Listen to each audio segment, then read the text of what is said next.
জুলাই গণ অভ্যুত্থানের সময় সংঘটিত মানবতা বিরোধী অপরাধের মামলায় আজ এসেছে প্রথম রায়। ৩৯৭ দিনের বিচারিক প্রক্রিয়া শেষে আন্তর্জাতিক অপরাধ ট্রাইব্যুনাল আজ দুপুরে এই রায় ঘোষণা করে। রায়ে বলা হয়, ঘটনার দায়ে তৎকালীন প্রধানমন্ত্রী ও স্বরাষ্ট্রমন্ত্রী সহ সংশ্লিষ্টদের বিরুদ্ধে গুরুতর অভিযোগ প্রমাণিত হয়েছে, যার ফলে মৃত্যুদণ্ড কার্যকরের নির্দেশ দিয়েছে আন্তর্জাতিক অপরাধ ট্রাইব্যুনাল।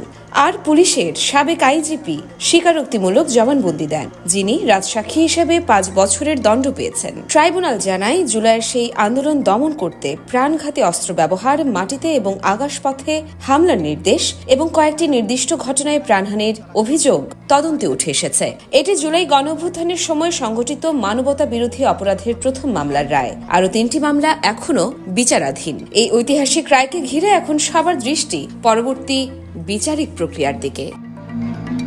ইয়র্মা শায়ের জাহান, দেশকাল নিউজ।